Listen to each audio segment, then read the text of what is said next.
persegi. Lalu kok berubah menjadi garis gitu kan? Yang Anda maksudkan garis. Oleh karena itu pemahaman yang utuh terhadap sebuah sisi itu diperlukan.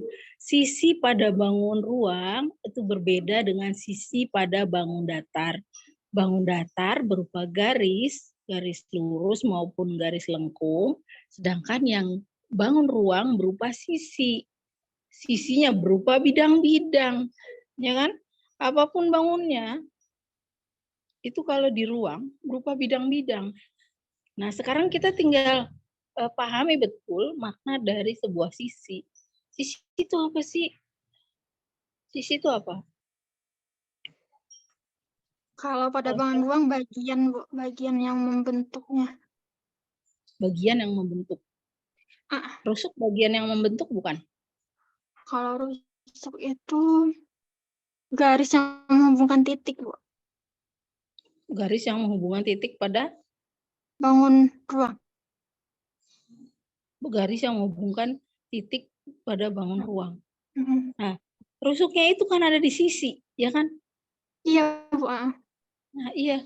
Jadi kalau menjelaskan kepada anak didik apalagi diupayakan konsepnya yang utuh. Jadi sisi itu apa anak-anak? Sisi itu pembatas, pembatas. Kalau pada bangun datar, batasnya garis. Pada bangun ruang, batasnya bidang-bidang gitu. Ya. Jadi mudah dipahami, tapi dia akan lebih mudah memahami makna dan sekaligus mengimplementasikan pada rumus volume ataupun luas. Jadi hati-hati, harus dipertegas. Itu mengapa Brunner itu punya dalil. Tokoh pembelajaran Brunner, teori Brunner itu salah satunya dalam pembelajaran matematika di sekolah dasar ada dalil kekontrasan.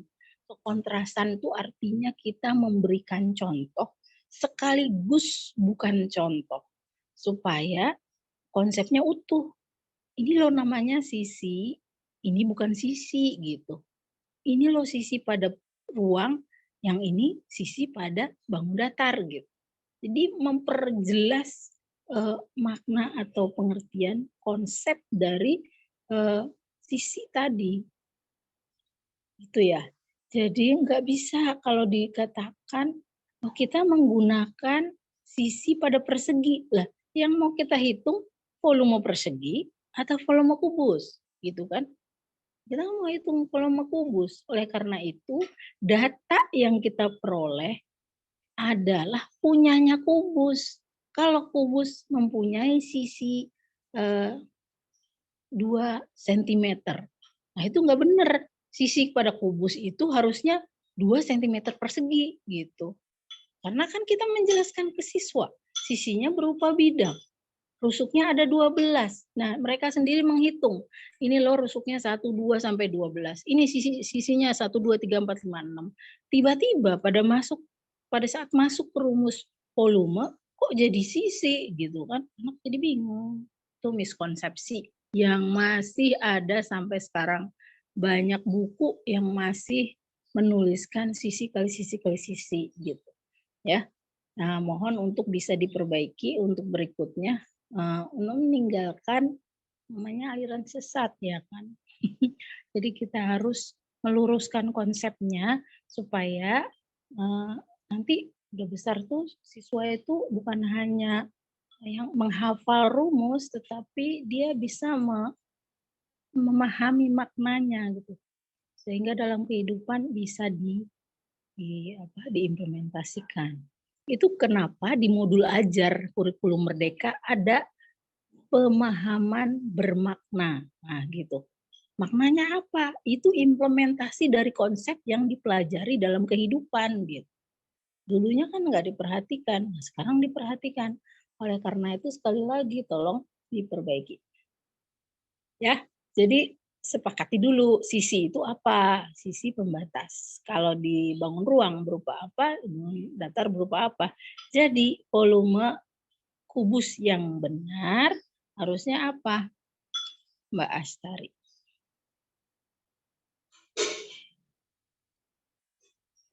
Mbak Astari? Iya, Ibu. Jadi rumus volume kubus harusnya apa? Aku unmute. Itu apa nih?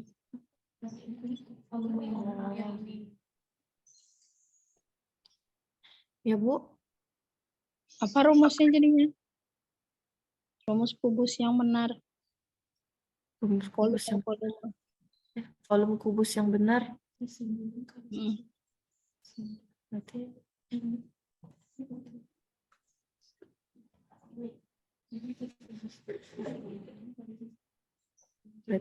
kalau menurut saya berarti Bu, yang benarnya volume kubus tadi sisi kalau sisi berarti nanti dia persegi lagi dong, persegi.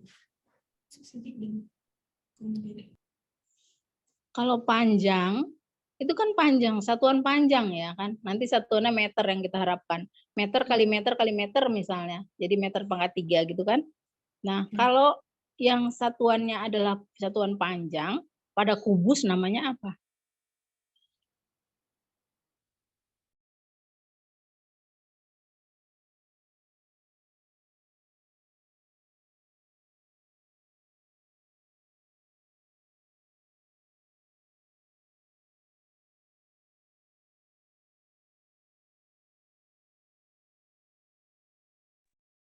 Izin menjawab, Bu.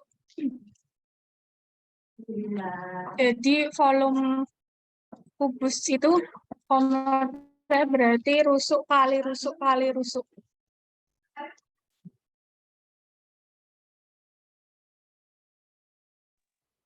Ini yang jawab siapa nih? Mbak. Saya, Bu. Rolila, Bu. Oh ya, Rolia. Rolila. Bagus. Berarti memahami penjelasan saya tadi. Rusuk kali rusuk kali rusuk. Jadi kalau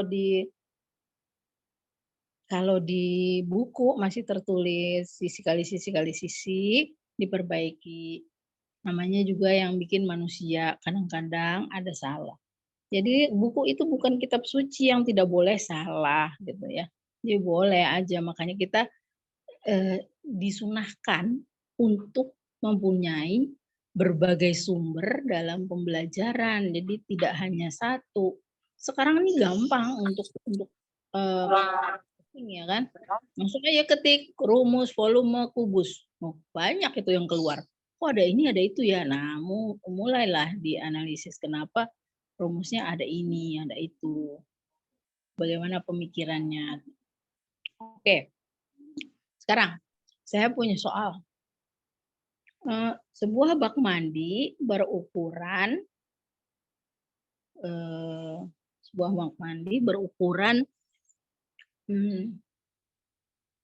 meter kali 1 meter kali 1 meter. Pada saat ini airnya berisi setengahnya. Ya, airnya berisi setengahnya. Berapa volumenya, berapa isinya, berapa kapasitasnya. Silakan jawab. Berapa volume, berapa isi, berapa kapasitasnya. Mbak Izin, Bu. Asih. Oke, siapa nih? Raise hand Yuliana. kalau bisa. Oh ya, Ya, Yuliana. Silakan. Ini minggu lalu sudah pernah dibahas, Bu. Oh Sudah, iya ya, Bu. Minggu oke. kemarin sudah. Harusnya tidak boleh salah lagi dong. Yang tadi saya pikir di kelas lain itu. Karena saya lupa ngajar itu berapa kelas. Iya, Bu. Oke. Bagus berarti. Berarti tidak boleh ada yang salah lagi nih terkait volume kubus ya kan. Volume, isi, dan kapasitas termasuk salah satu yang dibahas. Oke. Terima kasih Mbak Yuliana mengingatkan saya. Saya tadi sebelum bertanya juga apa kelas ini udah belum ya? Gitu. Tapi karena baru dibahas pokok materinya saya pikir belum. Baiklah, ada mungkin yang ingin ditanyakan sebelum kita Mohon maaf ya cukup? Bu, izin bertanya. Oke, silakan Mbak Fatma. Eh, Ngomong-ngomong, ada soalnya nggak sih buat teman-teman kuis? ada Bu, Oh, sudah. belum dibagikan Bu. Oh, belum dibagikan. Oke, silakan. Mau tanya apa? Sebenarnya terkait dengan rumus volume kubus tadi emang sebenarnya dari jauh-jauh hari emang udah mengalami keraguan Bu, karena ketika mungkin ini saya kubus tadi Bu, karena kalau di kubus kan kita menggunakan rumus luasnya itu 6 kali S kali S. Nah, jadi saya bingung bagaimana cara mengajarkan ke siswanya itu perubahan dari rumusnya itu dari, sedangkan kalau di kubus kan pakai S kan Bu, kemudian ke volumenya kan rusuk. Jadi bingung gimana cara mentransformasikan bahwa rusuk di volume itu merupakan sisi seperti sisi itu merupakan rusuk seperti itu Bu. Perubahan rumusnya tadi Bu. Jadi gimana caranya itu Bu? Rusuk itu merupakan sisi itu merupakan rusuk. Bukan, maksudnya kan kalau di rumus luas kan pakai sisi ya Bu. Jadi Rumus luas persegi. rumus Sisi kali sisi itu dipersegi karena sisinya berupa garis. Garis itu yang menggunakan satuan panjang.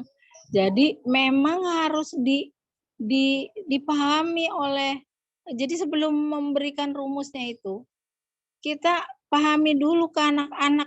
Ini loh yang kita hitung itu garisnya, bukan bidangnya. Garis ini namanya apa?